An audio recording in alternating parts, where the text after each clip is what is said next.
Ồ, tụi nó dành đây, sang đảo nó dành đây, iyo, bay.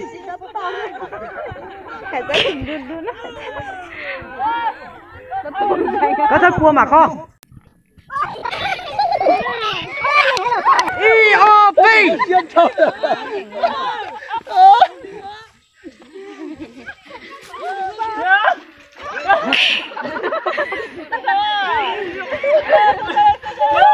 Nó dành hả?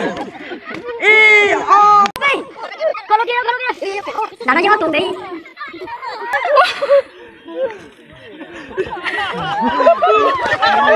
Iya. IOP.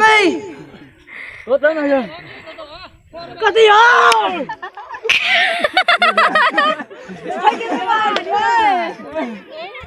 Đã nói với tù. IOP. Nó nói là bé xuống cây nè.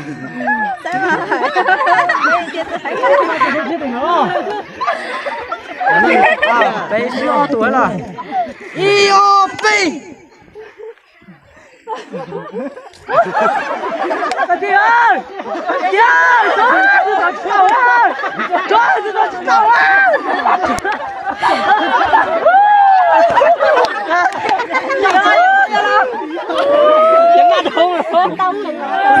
Mà sẽ đó IOP. Đừng trở thôi nha. Đâu tao bé xíu ra đây rồi nè. Không ai cửa mình. Tôi có tiếng rồi.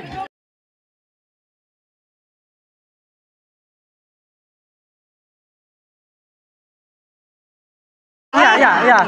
IOP. IOP.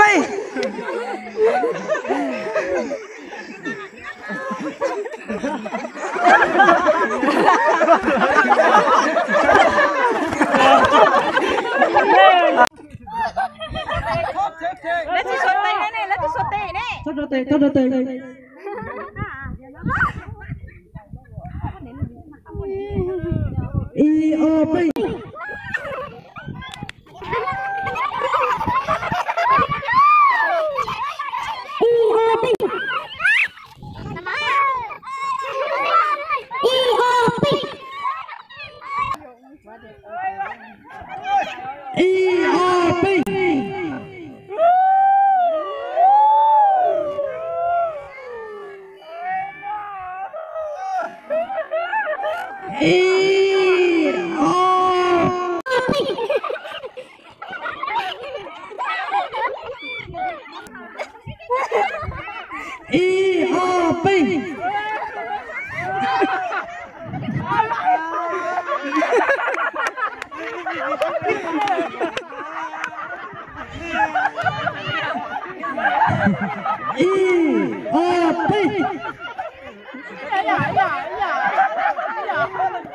Đã có lỗ trời rồi.